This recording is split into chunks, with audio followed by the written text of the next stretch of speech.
Lebanon மீதான போர் முழுமையாக நிறுத்தப்படாவிட்டால் அமெரிக்காவுடன் இறுதி உடன்படிக்கைக்கான அடுத்த கட்ட பேச்சுவார்த்தை நடத்தப்பட மாட்டாது என்று ஈரான் அதிகாரப்பூர்வமாக திட்டவட்டமாக அறிவித்துள்ளது.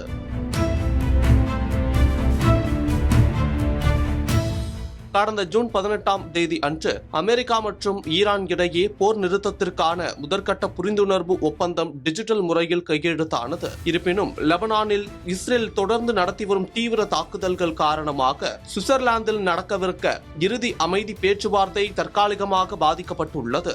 இரு நாடுகளுக்கும் இடையேயான புரிந்துணர்வு ஒப்பந்தத்தின்படி லெபனான் உட்பட அனைத்து முனைகளிலும் போர் நிறுத்தப்பட வேண்டும் என்பது விதியாகும். சுவிட்சர்லாந்தில் நடைபெற்று வரும் உயர்மட்ட பேச்சுவார்த்தையில் ஹெஸ்புல்லாவுக்கு எதிரான போரை முடிவுக்கு கொண்டு வருவதுமே மிக முக்கியமான விவகாரங்களாக விவாதிக்கப்பட்டன. லெபனானில் போர் நிறுத்தப்படாவிட்டால் எந்த ஒரு விவகாரம் குறித்தும் பேச்சுவார்த்தை நடத்தப்படாது என்று ஈரான் திட்டவட்டமாக கூறியுள்ளது. கத்தார் தூதுக்குழுவுடன் நடத்தப்பட்ட இருதரப்பு மற்றும் நிபுணர் அளவிலான கூட்டங்களை தொடர்ந்து ஈரானின் முடக்கப்பட்ட சொத்துக்களை விடுவிப்பதற்கான அமலாக்க கட்டங்கள் கத்தார் குழுவின் பங்களிப்போடு வெற்றிகரமாக மேற்கொள்ளப்பட்டுள்ளன என்று ஹொசைன் கோர்பான்சாதே குறிப்பிட்டுள்ளார். ஈரானின் கச்சா எண்ணெய் மீதான பொருளாதார தடைகளில் இருந்து விலக்கு அளிப்பது தொடர்பான வரைவு அறிக்கை இறுதி செய்யப்பட்டுள்ளதாகவும் இதற்கான அதிகாரப்பூர்வ விலக்குகள் விரைவில் வழங்கப்படும் என்றும் அவர் மேலும் தெரிவித்துள்ளார். ஒப்பந்தம் போடப்பட்ட சில மணி நேரங்களிலேயே தெற்கு லெபனான் பகுதிகளில் இஸ்ரேல் மீண்டும் வான்வழி தாக்குதல்களை நடத்தியது.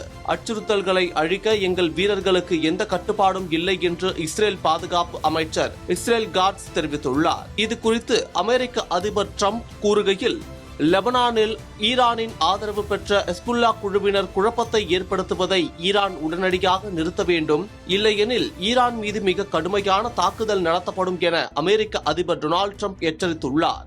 லெபனானில் இஸ்ரேலிய படைகளின் முழுமையான பின்வாங்கல் மட்டுமே இந்த ஒட்டுமொத்த அமைதி ஒப்பந்தத்தின் வெற்றியை தீர்மானிக்கும் காரணியாக மாறியுள்ளது.